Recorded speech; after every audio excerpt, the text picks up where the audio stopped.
നാം ചർച്ച ചെയ്യുന്നത് വനിതകൾക്ക് കൃഷി തൊഴിലും വരുമാനവും എന്ന വിഷയത്തിൽ അധിഷ്ഠിതമായാണ്. നമ്മുടെ സംസ്ഥാനത്ത്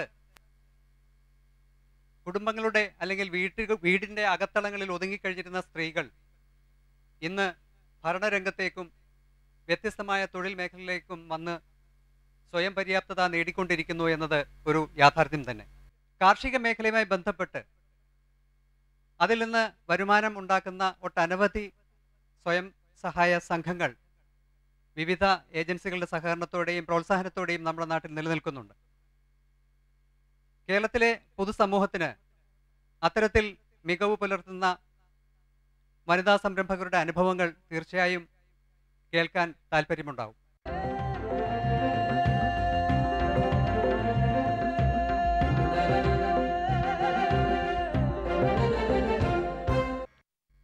ആലപ്പുഴ ജില്ലയിൽ നിലവിൽ 6500-ലധികം ജോയിൻറ്റ് ലയബിലിറ്റി ഗ്രൂപ്പുകൾ, ഇതുപോലുള്ള കാർഷിക ഗ്രൂപ്പുകൾ ഇന്ന് പ്രവർത്തിച്ചു വരുന്നുണ്ട്. അതിൽ 26,000-ലധികം സ്ത്രീകൾ ഈ പദ്ധതികളുമായിട്ട് ബന്ധപ്പെട്ട് നമ്മൾ പ്രവർത്തിക്കുന്നുണ്ട്. അവർക്ക് ഇന്ന് കുടുംബശ്രീ മിഷൻ മഹിളാ കിസാൻ സശാക്തീകരൺ പരിയോജന, ഇത് കേന്ദ്ര ഗവൺമെൻറ്റിൻ്റെ പദ്ധതിയാണ്. NRLM-ൻ്റെ ഒരു ഉപപദ്ധതിയാണ്. MKSP പദ്ധതി പ്രകാരം കാർഷിക മേഖലയിൽ സ്ത്രീകളെ പ്രാപ്തരാക്കുക എന്നുള്ളതാണ് നമ്മൾ ആദ്യം ചെയ്യുന്ന ഒരു പ്രവൃത്തി. അവർക്ക് അതിന് വേണ്ട കപ്പാസിറ്റി ബിൽഡിങ്ങിനുള്ള പരിശീലനങ്ങൾ കൊടുക്കുന്നു. പിന്നെ കാലാകാലങ്ങളിൽ അവർ ചെയ്യുന്ന കൃഷികൾക്കുള്ള ടെക്നിക്കൽ സാങ്കേതിക പരിശീലനങ്ങളും നമ്മൾ ചെയ്തു വരുന്നുണ്ട്. ഇതിനു വേണ്ടിയിട്ട് നമ്മൾ KVK, കാർഷിക സർവകലാശാല, അതുപോലെ VFPCK പോലുള്ള സ്ഥാപനങ്ങളെ മാത്രമല്ല, അതുപോലെ തന്നെ നമ്മളുടെ ഇടയിൽ നിന്ന് തന്നെ തിരഞ്ഞെടുക്കപ്പെട്ട സ്ത്രീകളെ, മാസ്റ്റർ കർഷകരായിട്ടുള്ള സ്ത്രീകളെ ഇതിനകത്ത്, വനിതകളെ ഇതിനകത്ത് ഉൾപ്പെടുത്തിയാണ് നമ്മൾ ഈ പരിശീലനങ്ങളെല്ലാം മുൻപോട്ട് കൊണ്ടുപോയിക്കൊണ്ടിരിക്കുന്നത്. അതുപോലെ തന്നെ ഈ MKSP പദ്ധതിയിൽ തന്നെ ഓരോ CDS-നെയും, അതായത് ഓരോ പഞ്ചായത്തിലും പ്രവർത്തിക്കുന്ന CDS-നെയും നമ്മൾ കുടുംബശ്രീ മിഷൻ്റെ ഒരു ലക്ഷ്യം 80 CDS, ആലപ്പുഴ ജില്ലയിലുള്ള 80 CDS-നെയും ഫാർമേഴ്സ് ഫെസിലിറ്റേഷൻ സെൻറ്റർ അല്ലെങ്കിൽ ഒരു കർഷക സഹായ കേന്ദ്രമാക്കി ഉയർത്തുക എന്നുള്ളതാണ് കുടുംബശ്രീ മിഷൻ ലക്ഷ്യം വെച്ചിരിക്കുന്നത്.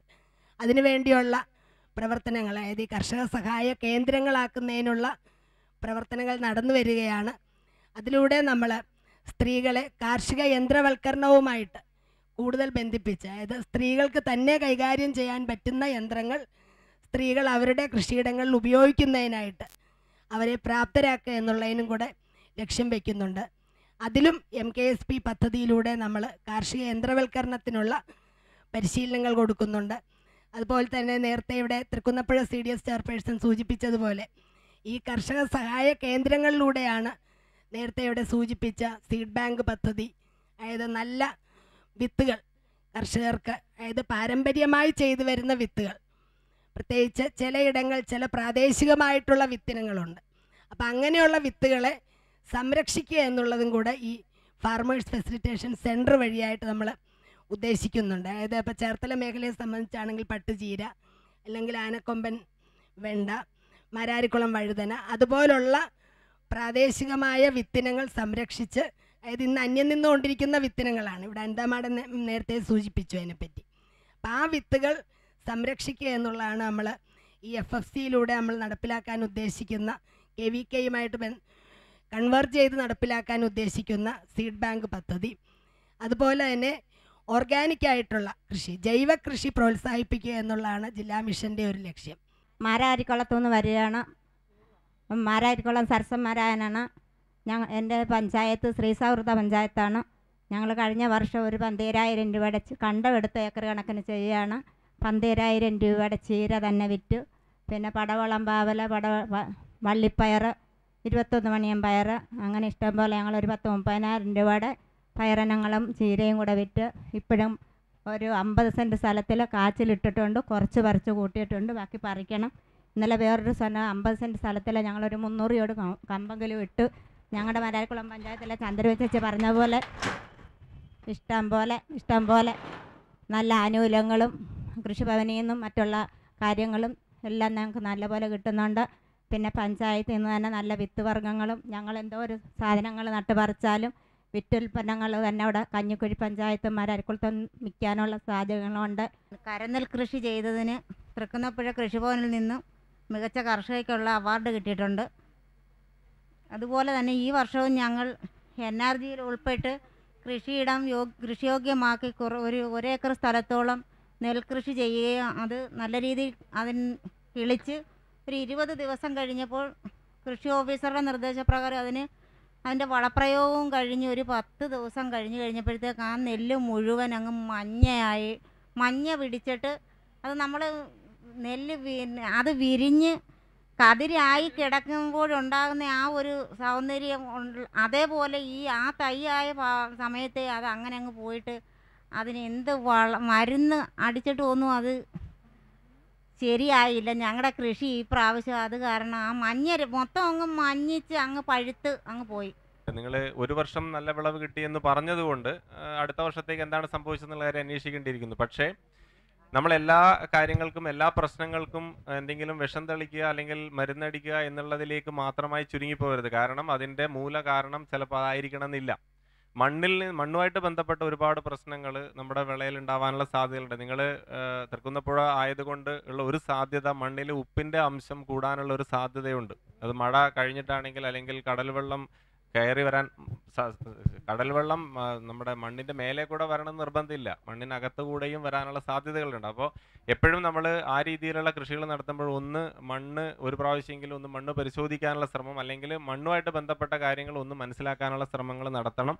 അതിന് വേണ്ട രീതിയിലുള്ള സഹായങ്ങൾ നിങ്ങൾ ബന്ധപ്പെട്ടാൽ പറഞ്ഞാൽ അവിടെ വന്ന് നോക്കാനും അതനുസരിച്ച് ചെയ്തു തരാനും കഴിയും.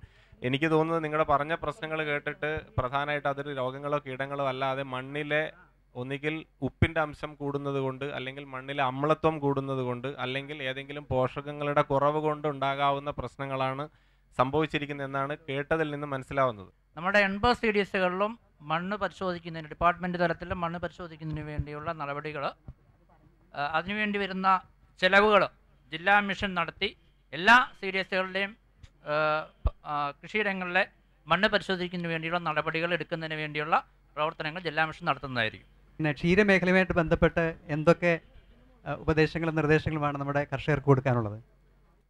ഇന്ന് കേരളത്തിൽ പാലുൽപാദന ചെലവ് തുലവും വർദ്ധിച്ചു വരികയാണ്. അതായത് പാലിൻ്റെ വിലയിലുണ്ടാകുന്ന വർധനവ് ഏതാണ്ട് 55%, തീറ്റയുടെ വിലയിലുണ്ടാകുന്ന വർധനവ് ഏതാണ്ട് 225%. അപ്പോൾ ഇതിനുള്ള ഒരു പ്രധാനപ്പെട്ട ഒരു പരിഹാരം എന്നത് ഉൽപാദനക്ഷമത വർദ്ധിപ്പിക്കുക എന്നുള്ളതാണ്. ഇത് ലക്ഷ്യമിട്ടുകൊണ്ട് വെറ്റിനറി സർവകലാശാല കേരളത്തിലുടനീളം പ്രൊഡക്ടിവിറ്റി എൻഹാൻസ്മെൻറ്റ്, അതായത് ഉൽപാദനക്ഷമത ക്ഷീരമേഖലയിൽ വർദ്ധിപ്പിക്കാനുള്ള ഒരു ബൃഹത് പദ്ധതി 14 ജില്ലകളിലും നടപ്പിലാക്കി വരികയാണ്. തിരഞ്ഞെടുത്ത കുടുംബശ്രീ സ്വാശ്രയ സംഘങ്ങളിലെ വനിതകൾ, പശു വളർത്തുന്ന വനിതകൾ യഥേഷ്ടം ഇതിൽ പങ്കെടുക്കുന്നുണ്ട്. അടുത്തിടെ വെറ്റിനറി സർവകലാശാല തൃശ്ശൂരിൽ ആത്മീയമായി സഹകരിച്ചുകൊണ്ട് നടത്തിയ ഒരു ഗവേഷണ പദ്ധതിയിൽ കറവപ്പശുക്കൾക്ക് പ്രസവിക്കുന്നതിന് തൊട്ടു മുമ്പും പ്രസവിച്ചിട്ട് ഏതാണ്ട് 10ാമത്തെ ദിവസവും വിരമരുന്ന് നൽകുന്നതിലൂടെ ഒരു ദിവസം ലഭിക്കുന്ന അധിക പാലുൽപാദനം ഏതാണ്ട് 1 ലിറ്റർ, ഏതാണ്ട് 1.3 ലിറ്ററിലധികമാണ്. ഇത് 305 ദിവസ കറവ കാലയളവിൽ ഇതിലൂടെ കർഷകർക്ക് ദിവസേന ലഭിക്കുന്ന അധിക വരുമാനം എന്ന് ഏതാണ്ട് 45 രൂപയോളമാണ്. ഇതൊരു പ്രധാനപ്പെട്ട ഇത്തരം സാങ്കേതിക വിദ്യകൾ വെറ്റിനറി സർവകലാശാല കർഷകരിൽ എത്തിക്കാനുള്ള പദ്ധതികൾ കേരളത്തിലുടനീളം നടപ്പിലാക്കി വരുന്നു. രണ്ടാമത്തെ ഒരു പ്രധാനപ്പെട്ട കാര്യം, ഇതിനു മുമ്പ് സൂചിപ്പിച്ച പോലെ തന്നെ മാരാരിക്കുളത്തെ ഒരു രംഗം സൂചിപ്പിച്ച പോലെ തന്നെ കാർഷിക മേഖലയിൽ മുന്നേറണമെങ്കിൽ എല്ലാ അർത്ഥത്തിലും ഒരു സംയോജിത അപ്രോച്ച്, ഒരു സംയോജിത സമീപനം ഇതിന് അത്യന്താപേക്ഷിതമാണ്. കന്നുകാലി പശുവളത്തിൽ ഏർപ്പെട്ടിരുന്ന കർഷകർക്ക് ജൈവവളം ഒരു പ്രധാനപ്പെട്ട കാർഷിക മേഖലയ്ക്കുള്ള ഒരു ഇൻപുട്ടാണ്. ഈ ജൈവവളം പരമാവധി ഉപയോഗപ്പെടുത്തണമെങ്കിൽ ഈ മൃഗസംരക്ഷണ മേഖലയുമായിട്ട് ബന്ധപ്പെട്ട കന്നുകാലി വളർത്തൽ പ്രോത്സാഹിപ്പിക്കേണ്ടതുണ്ട്. അടുത്തൊരു പ്രധാനപ്പെട്ട കാര്യം, കേരളത്തിൽ പല സ്ഥലങ്ങളിലായിട്ട് ഇപ്പോൾ വരുന്നൊരു പ്രധാനപ്പെട്ട മാറ്റം, അതായത് നമ്മുടെ ഭക്ഷ്യ സംസ്കരണ രംഗത്തുള്ളൊരു മാറ്റം, ശുദ്ധമായ പാലുൽപാദനം, അതുപോലെ ഭക്ഷ്യസുരക്ഷയും ഭക്ഷ്യസുരക്ഷിതത്വത്തിനും കൂടുതൽ പ്രാധാന്യം നൽകിക്കൊണ്ടുണ്ട്. ഇത് ലക്ഷ്യമിട്ടുകൊണ്ട് ശുദ്ധമായ പാലുൽപാദനം ലക്ഷ്യമിട്ടുകൊണ്ട് നിരവധി വനിതാ സ്വാശ്രയ സംഘങ്ങൾ നേച്ചർ ഫ്രഷ് മിൽക്ക് എന്നൊക്കെ തോതിൽ സാധാരണ വിപണിയിൽ ലഭിക്കുന്ന പാലിനേക്കാളും ഉയർന്ന വിലക്ക്, വിപണിയിൽ ഒരുപക്ഷെ 30 രൂപക്കോ 35 രൂപക്കോ പാല് വിൽക്കുകയാണെങ്കിൽ ഒരുപക്ഷെ അതിനേക്കാളും 10-15 രൂപ അധിക വിലക്ക് ഗുണമേന്മയുള്ള പാല്, ശുദ്ധമായ പാല് കറന്നെടുത്ത് വീടുകളിൽ എത്തിക്കാനുള്ള സംവിധാനം നടപ്പിലാക്കി വരുന്നു. അതുപോലെ തന്നെ മലപ്പുറം ജില്ലയിലെ വീട്ടുമുറ്റത്ത് കോഴി വളർത്തൽ പദ്ധതിയിലൂടെ വട്ടക്കുളം എന്ന ഗ്രാമപഞ്ചായത്ത് മുട്ട ഉൽപ്പാദിപ്പിച്ച് വനിതാ സ്വാസ്ഥ്യ സംഘങ്ങളിലൂടെ വിതരണം ചെയ്യുന്നുണ്ട്.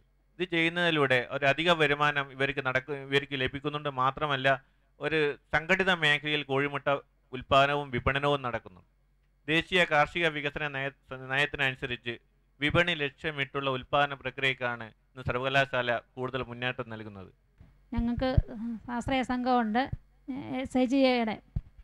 അതിൽ ഞങ്ങൾ മൂല്യധിഷ്ഠിത ഉൽപ്പന്നങ്ങൾ, തേങ്ങയിൽ നിന്നുള്ള ഉൽപ്പന്നങ്ങളെല്ലാം എടുക്കുന്നുണ്ട്. ചമ്മന്തിപ്പൊടി, ഉരുക്ക് വെളിച്ചെണ്ണ, അതിൽ നിന്ന് ഒരു അവലീസ് പൊടി, മാവുണ്ട്, അങ്ങനെ എല്ലാ ഉൽപ്പന്നങ്ങളും എടുക്കുന്നുണ്ട്. എണ്ണപ്പലഹാരങ്ങൾ എടുക്കുന്നുണ്ട്. അങ്ങനെ അതിൽ നിന്ന് നല്ല വരുമാനം ഞങ്ങൾക്കുണ്ട്.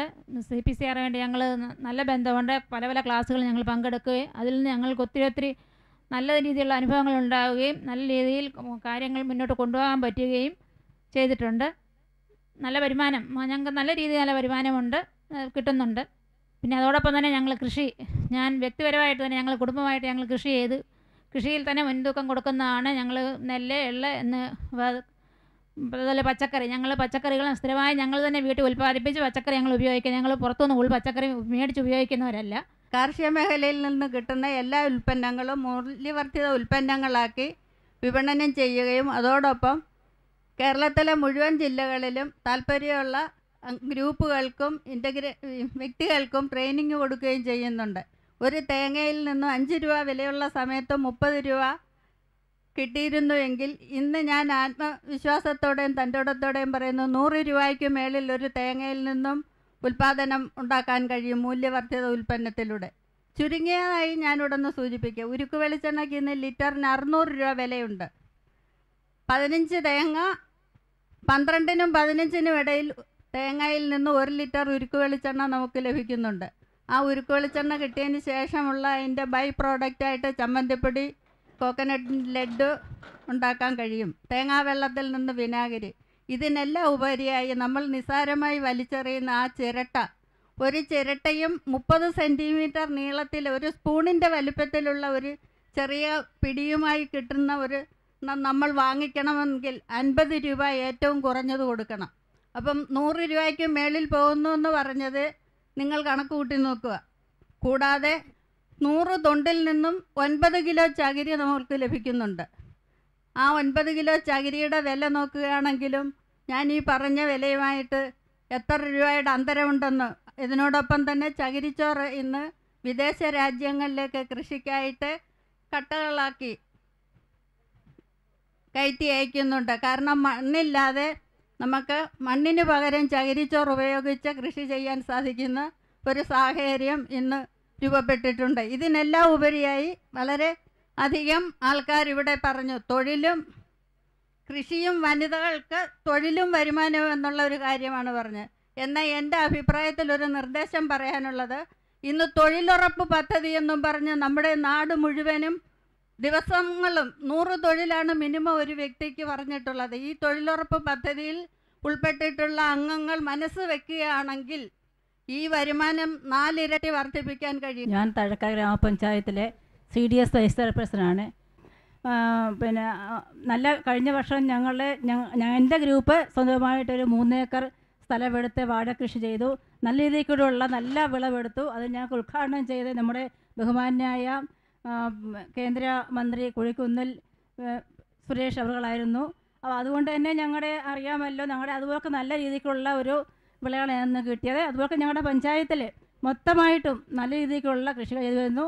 അതുപോലെ JLGക്ക് ഞങ്ങൾക്കിപ്പോൾ 31 ലക്ഷം രൂപ ഞങ്ങൾക്ക് ലോൺ കിട്ടി.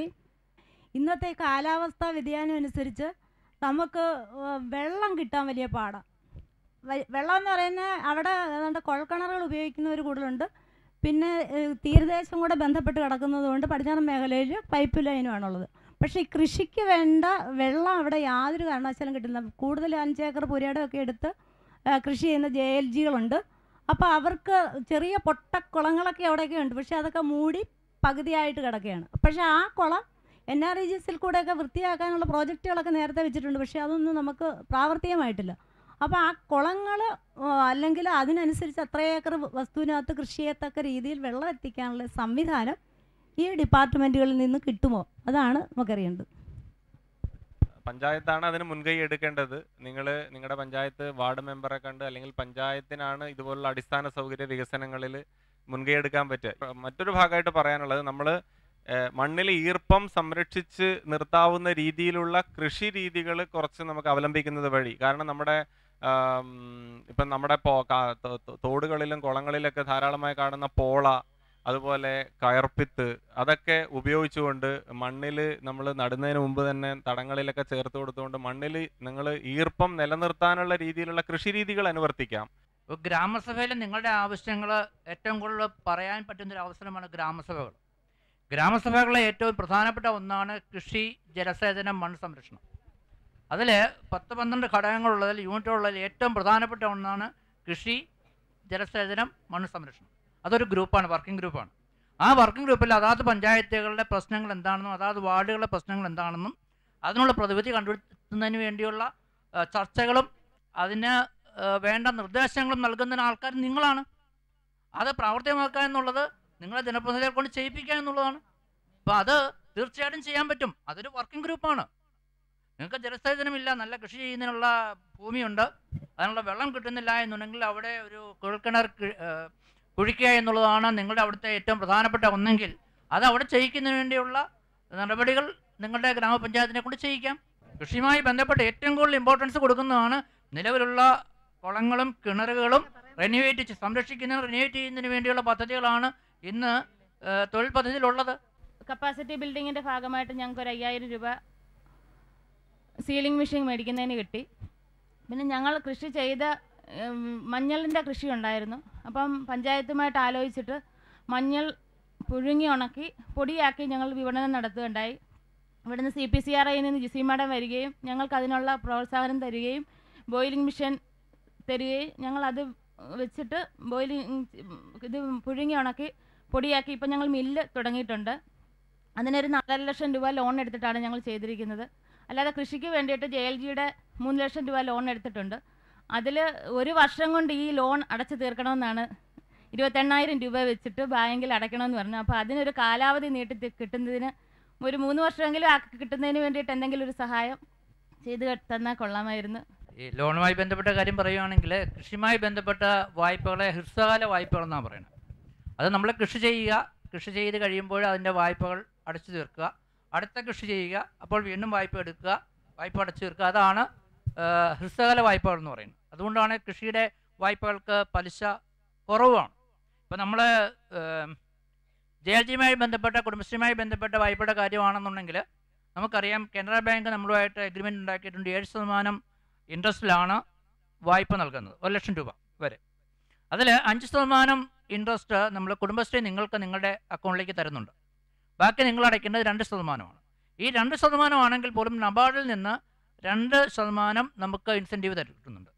ആക്ച്വലി പറയുകയാണെങ്കിൽ നിങ്ങൾ ക്രമമായിട്ട് കറക്റ്റായിട്ട് അടയ്ക്കുകയാണെങ്കിൽ ആ ബാങ്ക് തന്നെ 2% നിങ്ങൾക്ക് ഇളവ് തരുന്നുണ്ട്. അവിടെ തന്നെ നിങ്ങൾക്ക് ഈ 7% പലിശയും ഇല്ലാതാകുന്നു എന്നുള്ളതാണ് ഒരു സത്യം.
നമസ്കാരം.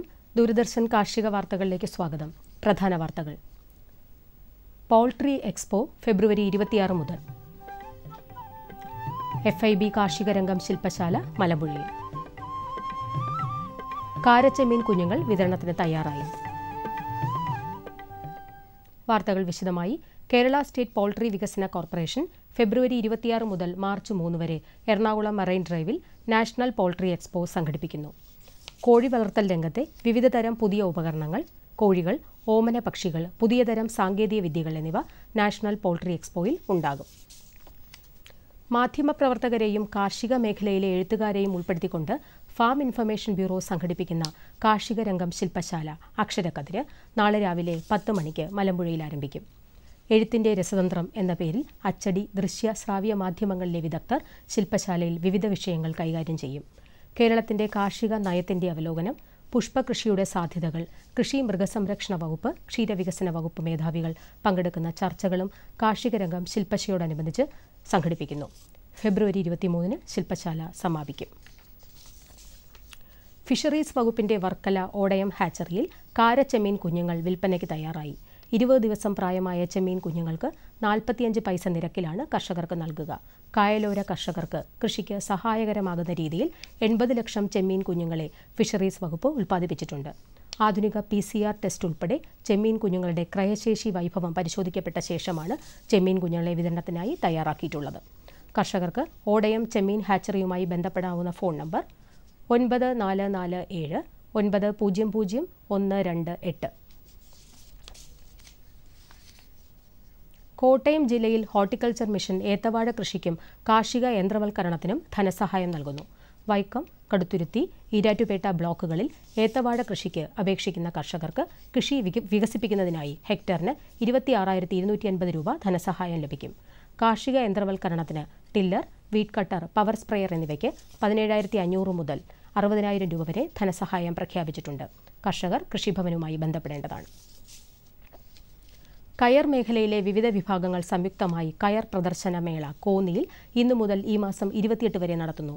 കയർ മൂല്യവർദ്ധിത ഉൽപ്പന്നങ്ങളുടെ പ്രദർശനം, കയർ സംസ്കരണ പ്രക്രിയയിലെ പുത്തൻ സാങ്കേതിക വിദ്യകളും മെഷീനറികളും പരിചയപ്പെടുത്തൽ, കയർ ഉൽപ്പന്നങ്ങളുടെ പ്രദർശനം, വിപണനം, സെമിനാറുകൾ, ചർച്ചകൾ എന്നിവയാണ് കയർ മേളയിലെ ആകർഷണങ്ങൾ. കുളമ്പ് രോഗം അതിവേഗം പടർന്നു പിടിക്കുന്ന വൈറസ് രോഗമായതിനാൽ പ്രതിരോധ കുത്തിവയ്പ് മാത്രമാണ് ഫലപ്രദം. മൃഗസംരക്ഷണ വകുപ്പ് നടത്തുന്ന പ്രതിരോധ കുത്തിവയ്പിൽ ഒരു പ്രദേശത്തെ രോഗം വരാവുന്ന ഇരട്ട കുളമ്പുള്ള എല്ലാ മൃഗങ്ങളെയും ഒരേ സമയം കുത്തിവെച്ചാൽ മാത്രമേ കുത്തിവയ്പ് ഫലപ്രദമാകൂ. അല്ലാത്തപക്ഷം പുറത്തുനിന്ന് വരുന്ന രോഗവാഹികളായ കന്നുകാലികൾ വഴി കുത്തിവെച്ചവയ്ക്കും രോഗം വരാൻ സാധ്യതയുണ്ട്. ഏതെങ്കിലും പകർച്ചവ്യാധികൾ ഉരുക്കളിൽ ഉണ്ടെന്ന് സംശയിച്ചാൽ അടുത്തുള്ള മൃഗസംരക്ഷണ സ്ഥാപനവുമായി കർഷകർ ബന്ധപ്പെടേണ്ടതാണ്. കൂടുതൽ വിവരങ്ങൾ ലഭ്യമാകാൻ ബന്ധപ്പെടേണ്ട ഫോൺ നമ്പർ 0471 3256 288. കമ്പോള നിലവാരം. റബ്ബർ RSS 4 ക്വിൻ്റലിന് 15,500 രൂപ, റബ്ബർ RSS 5 ക്വിൻ്റലിന് 15,200 രൂപ, വെളിച്ചെണ്ണ ക്വിൻ്റലിന് 11,800 രൂപ, കൊപ്ര ക്വിൻ്റലിന് 8,600 രൂപ, കുരുമുളക് ക്വിൻ്റലിന് 52,000 രൂപ, ജാതിക്ക തൊണ്ടോട് കൂടിയത് കിലോയ്ക്ക് 340 രൂപ, ജാതിക്ക തൊണ്ടില്ലാതെ കിലോയ്ക്ക് 630 രൂപ. കമ്പോള അവലോകനം. കുരുമുളക് വിപണി കൊച്ചിയിൽ ഗാർബിൾഡ് കുരുമുളക് ക്വിൻ്റലിന് 52,000 രൂപ, അൺഗാർബിൾഡ് കുരുമുളക് 50,000 രൂപ.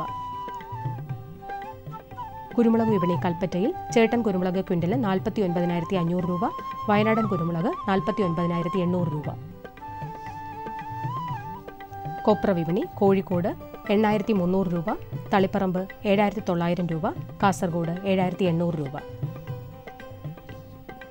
വെളിച്ചെണ്ണ വിപണി കണ്ണൂർ 12,400 രൂപ, കോട്ടയം 12,200 രൂപ, ആലപ്പുഴ 11,700 രൂപ.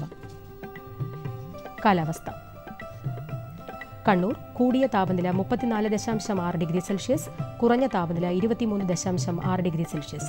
Kozhikode 34.8, 24.7, Kochi 34, 23.4, Alappuzha 34, 25.6, Punalur 36, 24, Thiruvananthapuram 33.5, 24.9 degree Celsius. ഇതോടെ ഇന്നത്തെ കാർഷിക വാർത്തകൾ സമാപിക്കുന്നു. നമസ്കാരം.